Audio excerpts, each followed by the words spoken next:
Sanhedrin Daf Kuf He. Donc, ça fait déjà plusieurs shiurim qu'on n'a pas parlé de halachot. Aujourd'hui, ici, on ne veut pas parler de halakha. Il n'y a pas vraiment beaucoup de sujets halachiques dans notre pérec. Il y a quand même pas mal de choses intéressantes, de données. Aujourd'hui, on va parler des Gilgulei Neshamot. On sait tous que les Neshamot qui descendent dans le monde, elles ont la possibilité de descendre plusieurs fois dans un autre corps. Quelqu'un qui va être niftar, il est très probable que ce neshama qui n'a pas encore fini son tikkun, elle va revenir dans le corps de quelqu'un d'autre plus tard, qui va naître plus tard. Et une des preuves que les Mekoubalim, ils ont ramené sur ce sujet, c'est dans notre Gemara. Donc c'est pour ça que c'est aujourd'hui le cas, l'occasion d'en parler. Les Gilgulei Neshamot, c'est quelque chose qui n'a pas été écrit dans le Shas. Il a été écrit un petit peu déjà du temps des Rishonim. Il y avait quelques Rishonim qui étudiaient la Kabbalah, comme le Ramban. Et plus tard, celui qui a publié énormément ce sujet, c'est bien sûr le Harizal, le maître de la Kabbalah de tous les temps.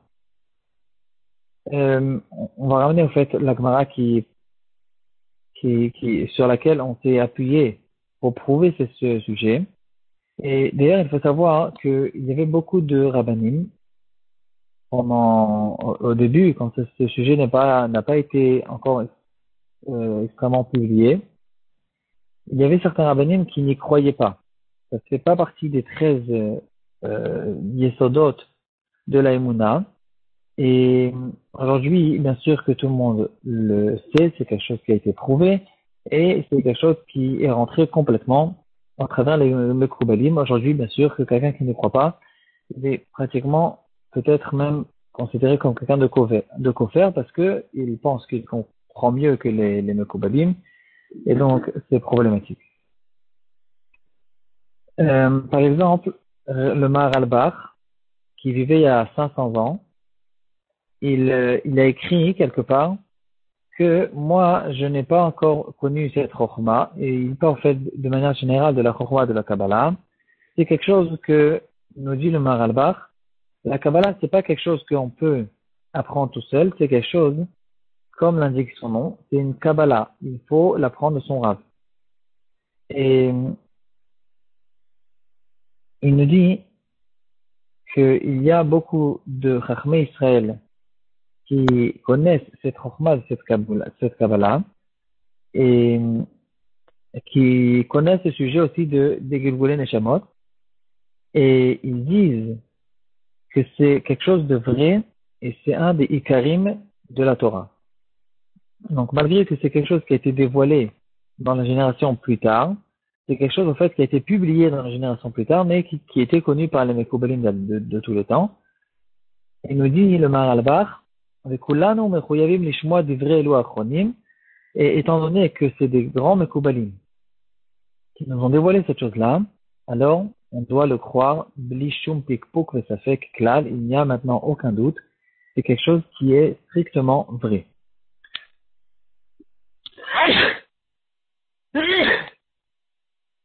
Le Ramban, il explique que une des explications sur lesquelles la grande question de Tzadik Veralo, une question qui a été posée déjà par les Nevi'im, par Moshe Rabbeinu, par David Ameler, on la retrouve.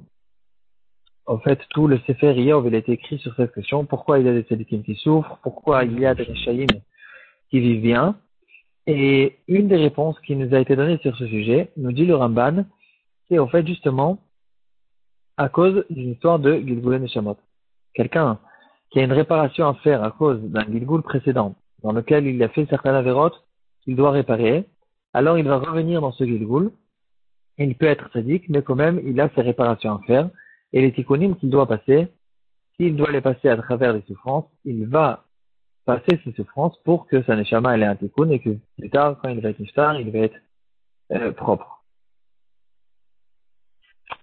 Quelle est la preuve qu'on a ramenée sur l'histoire des Gilgulim de notre Sugya? La Gemara, elle nous dit, Hu be'or, Hu kushan rishataim, Hu Lavan ha'arami. Lavan ha'arami, le beau-père de Yaakov Avinu, on le connaît tous, et il vivait du temps de Yaakov Avinu. On retrouve le père de Bilham, pratiquement 400 ans plus tard, et on le retrouve plus tard aussi du temps des Shoftim, donc encore des centaines d'années plus tard. Et la Gemara nous dit que c'est la même personne, ces trois-là. Ce Lavan Arami, le père de Bilham, donc Béor, et un roi qui s'appelait Kushan Rishataim, qui était le roi de Aram. Et la Gemara nous dit que c'est la même personne. Et là, la question qu'on se pose, est-ce que c'est vrai de dire que la même personne a vécu tellement de temps? Ici, le Yahavet, il ramène au nom du Zikukin Denura, c'est un des Mekoubadim, qui dit que ici, on retrouve une histoire de Gilgul Neshamot. La Neshama de Lavan Arami, elle est redescendue en Gilgul chez Béor, le père de Bilam, et puis ensuite, elle est redescendue en Gilgul chez Kushan Rishataim. Le Ben Ishraï, il ramène aussi un remez du pasuk Dor Holech Vedor Ba sur cette histoire de Gilgul Neshamot. Encore une chose très très intéressante. À partir de quand ça a commencé les Gilgul Neshamot? Est-ce que depuis toujours il y avait des Neshamot qui étaient des Neshamot en fait anciennes qui descendaient, ou bien c'est quelque chose qui a commencé plus tard au courant de l'histoire? Ici, il y a une très belle explication qui a été donnée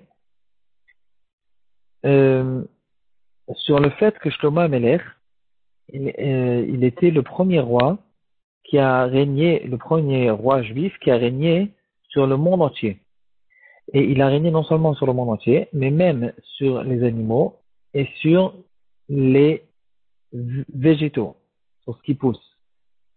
Et David HaMelech, son père, même Moshe Rabbeinu, ils étaient rois, au fait, que sur le clan Israël. Et l'explication qui nous a été donnée dans le livre Arve Nachal, il dit que jusqu'à la période de Shlomo HaMelech, les Neshamot qui descendaient dans le clan d'Israël étaient tout le temps des nouvelles Neshamot. À partir de Shlomo HaMelech, à partir de ce moment-là où ça a commencé, les Neshamot qui sont arrivés en fait des Neshamot d'occasion, qui sont arrivés une deuxième fois, et étant donné que Shlomo HaMelech, il devait régner sur tout le clan d'Israël, et il y avait certaines Neshamot qui sont redescendues carrément chez des Goïm, chez des corps de Goïm, ou même chez des végétaux ou des animaux. À cause de ça, pour que Shlomo HaMelech il puisse régner même sur ces Neshamot, qui sont des Neshamot juives, il y a eu le besoin de le faire régner sur le monde entier, de manière à ce que même ces Gilgulim, ils soient en dessous de son royaume. On finit avec une histoire qui a été ramenée par le Stapler, il a raconté sur le Rav de Modina, qui au début ne croyait pas au Gilgulim, jusqu'à qu'il a vu un enfant de 6 mois, qui est tombé malade et que il était mourant, et avant qu'il soit niftar, il a dit le pasuk Shema Yisrael Hashem Elokeinu Hashem Echad, et à ce moment-là il est niftar. Ce jour-là, même ce Rav, il a commencé à connaître et à reconnaître les Gilgul Neshamot.